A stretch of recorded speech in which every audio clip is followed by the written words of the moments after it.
today we have Unmukt Gagan, and he is a very well-known theatre artist, as well as he has acted in various films, feature films that were recently made.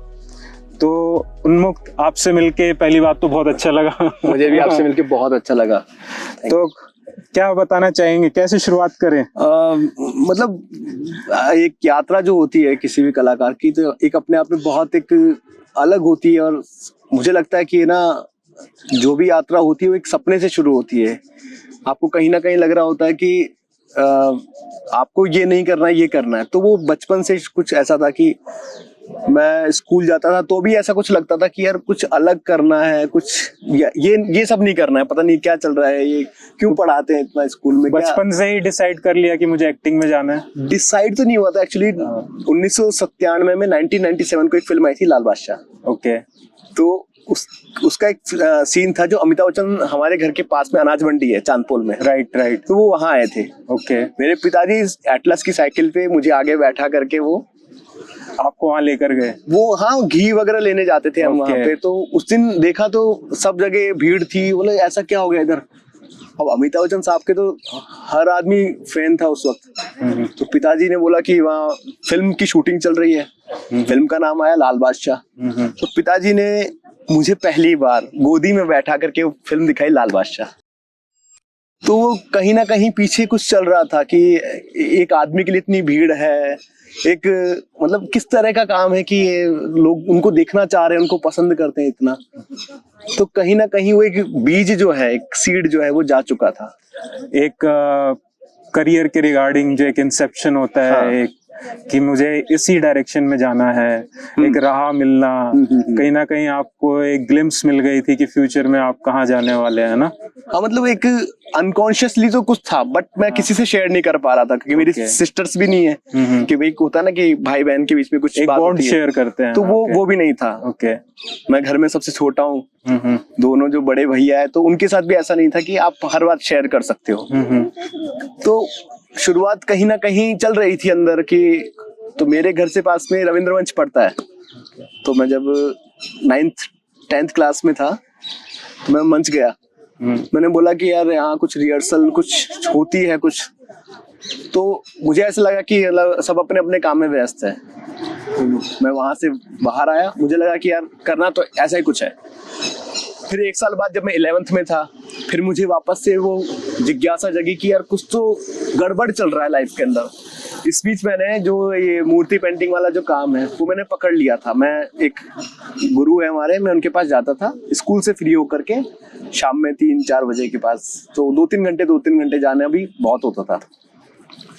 तो मैं हाँ। तो आपको इस journey में जो ये starting की आपकी जर्नी है, जब आपको क्लैरिटी मिली थोड़ी कहीं ना कहीं, चाहे वो अनकॉन्शियसली हो या फिर कॉन्शियसली एक चॉइस आपने ली हो, तो अमिताभ बच्चन जी की क्या खूबियां आपको लगी कि मुझे ये खूबियां अगर मैं अपनाऊं तो क्या पता मेरी भी एक फैन बेस हो? मतलब एक होता है ना, हर ऑडियंस की एक चाह होती है, वो अपने जो कैरेक्टर पोर्ट्रे किए जाते हैं उनके फेवरेट आर्टिस्ट के द्वारा, वो उनको इमिटेट करते हैं, वो उनको उनके डायलॉग्स बोलते हैं। तो क्या कोई ऐसा कोई डायलॉग या ऐसी कोई मेमोरी थी मूवी से? मतलब वो जो फिल्म का मेरे को मोटा मोटा याद आता है कि मतलब उस वक्त तो एक्टिंग से इतना परिचित थे नहीं कि ये एक्टिंग है, इसको ऐसे बोलना है, ये डायलॉग्स है ना, ये कॉस्ट्यूम होती है। उस वक्त जब देखा तो वो काला टीका मेरे को अभी भी ऐसा लगता है कि लाल बादशाह का काला टीका जो है वो बड़ा मजेदार लगता है कि यार ये क्या है। जब एक पर्सनालिटी ऐसी है आपके सामने जिनको पुलिस वाले लेने के लिए आए हैं और सोसाइटी जो है वो कह रही कि नहीं हमें भी लेके जाओ, हमें भी लेके जाओ, हम भी साथ चलेंगे। वो ये जो ऑरा है, ये जो पर्सनालिटी का जो ये रुआब है अपने आप में, ये बड़ा मेरे को फैसिनेट किया। हाँ, ये मेरे को कि यार ऐसा हो सकता है क्या वाकई लाइफ में कि किसी एक पर्सन के लिए इस तरह से हो रहा है। लोग इतने उत्तेजित हो जाते हैं, बिल्कुल उत्साहित हो जाते हैं उनसे मिलने के लिए, मीलों दूर तक ट्रैवल करने के लिए भी राजी हो जाते हैं। बिल्कुल सर। तो फिर इसके बाद आप का पहला थिएटर ब्रेक कैसा रहा? मतलब कैसे मौका मिला आपको? हाँ, ये बड़ी अजीब मतलब अच्छी कहानी है। 2012 में मतलब कुछ कुलबुलाहट तो चली रही थी कि कुछ करना है, ये सही नहीं है जो मैं कर रहा हूँ, या ऐसा कुछ था। तो 2012 में मेरे एक दोस्त है पड़ोस में, तो वो क्या है कि समर वर्कशॉप करता है डांस की, और उस वक्त हमारे घर पे सौभाग्य से डेस्कटॉप हुआ करता था, तो मैं उसमें म्यूजिक मिक्सिंग करता था। तो वो सब मेरे पास आते थे कि यार वो गाना है ना, उसको मिक्सिंग करके घंटी लगा दे, यहाँ पे थप्पड़ की आवाज लगा दे, ये कर दे। तो मैं उनको हल्का फुल्का बना करके देता था। तो मैं वहां जाने लगा तो मुझे लगा कि कुछ मिल रहा है, कुछ सिमिलर सा जा रहा है। तो मैंने वहां पे एक जो वर्कशॉप होती है ये, फिर इसके बाद वो लोग शो भी करते हैं समर वर्कशॉप में, तो मैंने वहां पे वो शो भी किया 2000 थिएटर में आने से पहले 2012 में। फिर मुझे कुछ एक कनेक्शन लगा। तो मेरे एक दोस्त है, इंडियाज गॉट टैलेंट सीजन 3 के फाइनलिस्ट है, तो डांस के ही थ्रू मैं उनके साथ जुड़ा धीरे, और एक कनेक्शन बनने लगा कि कुछ तो हो रहा है लाइफ में, अच्छा हो रहा है, मैं पहले से और खुद को बेटर देख पा रहा हूँ, पहले से मैं खुद को अच्छा महसूस कर पा रहा हूँ कि कुछ है। तो 2014 में जब बीकॉम सेकंड ईयर में था, तब भी यही कुलबुलाहट थी। तो मेरे एक भैया के दोस्त आते थे घर पे, सौरभ शर्मा। तो वो बोले कि यार क्या दिक्कत है, तू ऐसे परेशान क्यों है, क्या है चल रहा है, सब पढ़ाई वढ़ाई? मैंने बोला हाँ ठीक चल रही है, ऐसा करके। तो वो ज्योतिषी जानते थे, वो ज्योतिषी विद्या। तो उन्होंने बोला कि इधर आ। उन्होंने सारा ज्योतिष में निकाला, बोला कि हाँ तेरा 8 में अच्छा है, तेरा ये अच्छा है, वो अच्छा है। उन्होंने बहुत सारी चीजें निकाल के, तो कहीं ना कहीं उससे आपको मोटिवेशन भी मिल गया। मुझे मोटिवेशन मिला। मैं पहली बार ड्रामा डिपार्टमेंट गया 2014 में, तो पता चला कि वहां पे तो ग्रेजुएशन आपका होना चाहिए, बैचलर आपका होना चाहिए। तो मेरा बैचलर नहीं था, मैं बीकॉम सेकेंड ईयर में था। तो मैं घर से झूठ बोल के आता था कि मुझे बीकॉम सेकेंड ईयर की इनकम टैक्स की एक्स्ट्रा क्लास लेनी है, और मैं वहां रिहर्सल कर रहा होता था। Okay, nice. तो कोई आपका फेवरेट कैरेक्टर है जो आपने पोर्ट्रे किया है थिएटर में? बहुत सारे कैरेक्टर्स है, सारे। एक ऐसा जो आपके दिल से जुड़ा हुआ हो, कोई ऐसा कैरेक्टर जिसको कभी कभी आप रिविजिट करते हो या सोचते हो उसके बारे में कि हाँ ये कैरेक्टर जो मैंने प्ले किया इससे। हमने है में एक प्ले था, इम्प्रोवाइज प्ले था, मेरे एक मित्र स्वप्निल, तो उनका एक कॉन्सेप्ट था, तो हम लोगों ने सबने मिलके उसको इम्प्रोवाइज किया था। तो हम लोग हारमोनियम भी ऐसे नॉर्मल बनाते थे तो और हारमोनियम नहीं है, माइम कर रहे हैं हम, और सब लोग पीछे से बोले टा टा टा टा टा टा टा टा, और वहां पे मंडली लगती थी, तो पंडित जी आते थे, तो उनके साथ एक अलग संवाद हुआ करते थे। तो बड़ा मजा आता था। मतलब इम्प्रोवाइज था कि आप पेपर आपने खोला, आपको पेपर में नहीं पता कि क्या बोलना है ऑडियंस के सामने। हर बार कुछ अलग जाता था कि गणित वाली जो मैम है वो इंग्लिश वाले सर के साथ फरार हो गई, ऐसा कुछ है ना। तो वो बड़ा मजेदार था वो एक्सपीरियंस। उसके अलावा हट्टमाला के उस पार एक प्ले है, बादल सरकार का लिखा हुआ है, अभिषेक गोस्वामी जी ने उनको हिंदी में अनुवाद किया है। तो वो बड़ा मजेदार था वो भी, कि एक यूटोपिया एक थॉट है। तो यूटोपिया में मतलब 2 लोग होते हैं, चोर होते हैं, तो वो एक ऐसी जगह चले जाते हैं जहाँ पे चोरी होती ही नहीं है, जहाँ पैसे का नामो निशान नहीं है, कुछ नहीं है। वो कहते हैं कि अगर तुम्हें कुछ चाहिए तो मांग के लो ना, तुम्हें छतरी जूते जो चाहिए मांग के लो, चोरी क्यों करनी है। तो वो भी एक बहुत अलग कॉमिक प्ले रहा है, बहुत कमाल का प्ले रहा है, तो उसमें हमने बहुत एंजॉय किया है। कल ही मैंने आपकी जो कल्पवृक्ष फिल्म आई है वो देखी, और उसमें जो आपकी एक्टिंग स्किल्स थी बहुत ही उम्दा लेवल की थी। और कहीं ना कहीं एक इंसान जिससे आप 1 साल पहले मिले थे और फिर आप उसको कुछ करते हुए देखते हो, तो वो अपनी आर्ट में कंसिस्टेंट है, और जब उसको पर्दे पे देखा जाता है तो एज अ फ्रेंड और एज एन ऑडियंस एक अलग कनेक्शन इंसान को फील होता है। I really appreciate your work in Kalpavriksha. Thank you so much। तो ऐसा कुछ शेयर करना चाहेंगे कल्पवृक्ष में, आप कैसे जुड़े उस मूवी से? एक्चुअली हाँ, इसका भी एक बहुत अच्छा किस्सा है। रंगप्रीत थिएटर कंपनी है, एक थिएटर सोसाइटी रंगप्रीत, तो वो हमारे एक सीनियर है, तो उनकी है वो। तो उन्होंने मेरे को बोला कि यार तुम्हें ना एक छोटा सा काम है, आपके घर के पास में रविंद्र मंच है, 2-4 जगह, तो आप वहां पे पोस्टर लगा दो। तो मुझे सिर्फ पोस्टर लगाने का काम दिया था, मुझे नहीं पता उन्होंने कब मुझे अपनी वर्कशॉप में बुलाया, और उसी वर्कशॉप के अंदर वो जो कल्पवृक्ष की जिसने वॉइस दी है वो भी वही थी, जो डायरेक्टर था वो भी वही था, प्रोड्यूसर जो थे चारू वो भी वही थी। तो मुझे नहीं पता है किस तरह से डेस्टिनी बनी कि मैं तो सिर्फ एक पोस्टर चिपकाने के लिए वहां गया था, दूसरे चौथे दिन मैं उस वर्कशॉप पे पहुंचा, उसका जो प्ले का पार्ट बना, और पार्ट बनने के बाद कब कैसे कल्पवृक्ष फिल्म बनी, किस तरह से वो एक डेस्टिनी होती है ना कि आपको पहुंचा ही देती है उस तरह से। तो मैं जुड़ा और बहुत अच्छा एक्सपीरियंस रहा। मुझे 1-1.5 महीने पहले स्क्रिप्ट मिली थी, बहुत अच्छे से एनालिसिस किया। हम हफ्ते में 1 या 2 बार मिलते थे, चीज़ों पे बात करते थे कि नहीं इसको ऐसे नहीं ऐसे करना है, ऐसा नहीं ऐसे करना है, हम इसको ऐसे दिखाने वाले हैं। तो बहुत कमाल का एक्सपीरियंस था मेरे लिए। मैं बहुत थैंक यू बोलता हूँ मतलब उस पूरी टीम को कि मुझे ये मौका दिया, मुझ पे रिलाई किया, मज़ा आया। और एज एन ऑडियंस भी मुझे काफी मजा आया।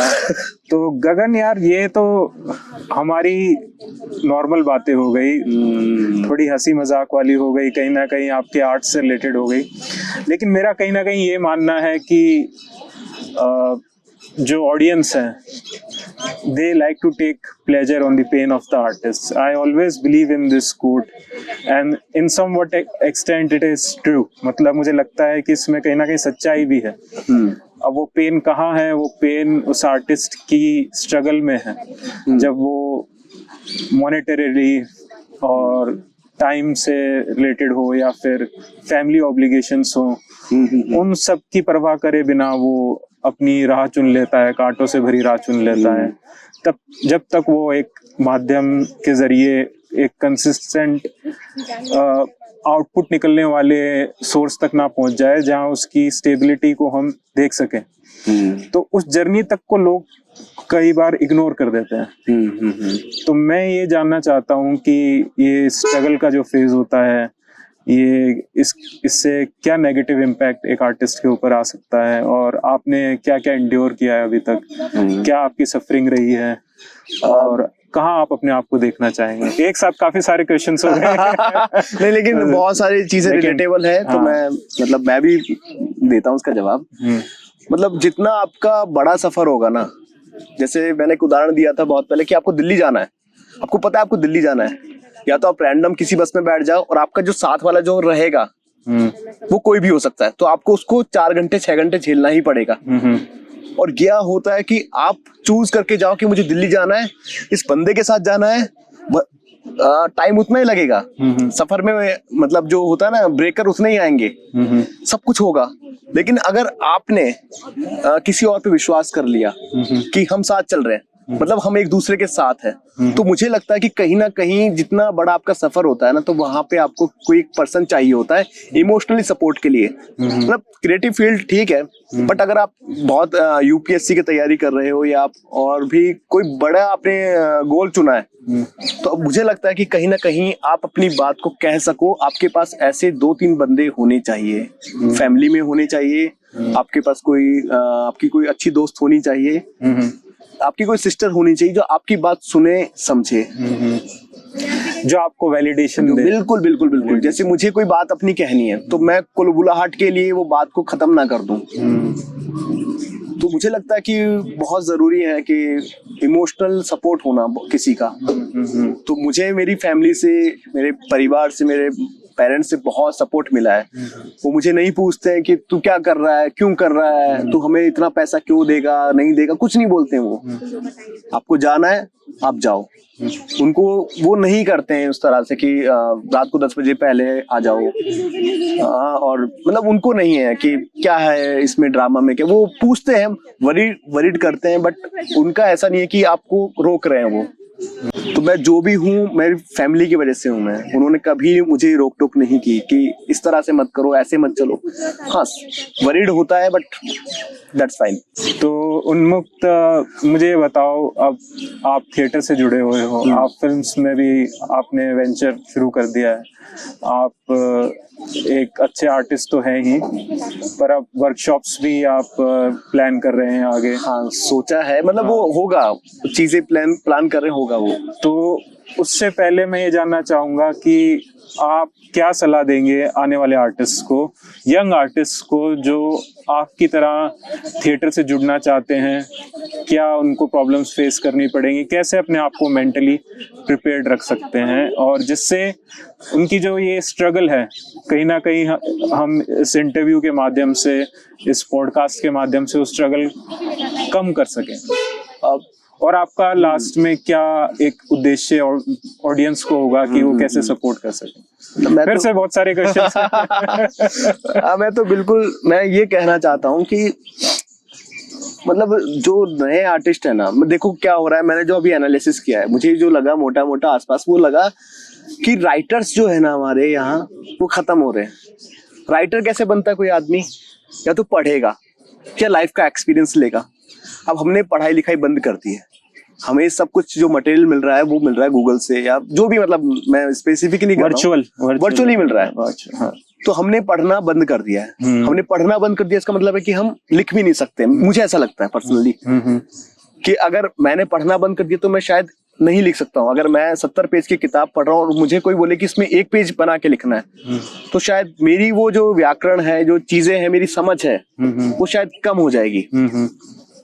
तो ये बहुत बड़ी मुझे कमी लग रही है कि आने वाले जो युवा आर्टिस्ट हैं वो पढ़ें, बहुत सारा पढ़ें, पहले स्टडी करें, है ना? हाँ, पहले अपनी आर्ट फॉर्म को समझे, आर्ट क्या होती है, बिल्कुल उसको पढ़ें। मैं कहीं ना कहीं मैं आपकी बात को बिल्कुल सही मानता हूँ, क्योंकि ये मेरा भी एक ऑब्जर्वेशन रहा है कि लोग आजकल पढ़ते कम है और उसकी बातें ज्यादा करते हैं। बिल्कुल। तो ये प्रॉब्लमेटिक है। इससे क्या होता है, जो असली बात है, जो क्रक्स है, जो कॉन्टेक्स्ट है, वो कहीं ना कहीं गुम हो जाता है ना, और उससे एक नकलीपन, एक कॉपी, एक इमिटेशन निकल के आती है जो उस दर्जे की नहीं होती। यार एक बात बताओ, मुझे तुम्हारे बारे में एक इंसिडेंट बहुत सुनने में आता है तुम्हारे फ्रेंड्स के माध्यम से, तो जरा उस पे थोड़ी लाइमलाइट में लाओ उसको, जरा हम भी तो देखें कि वो क्या इंसिडेंट था।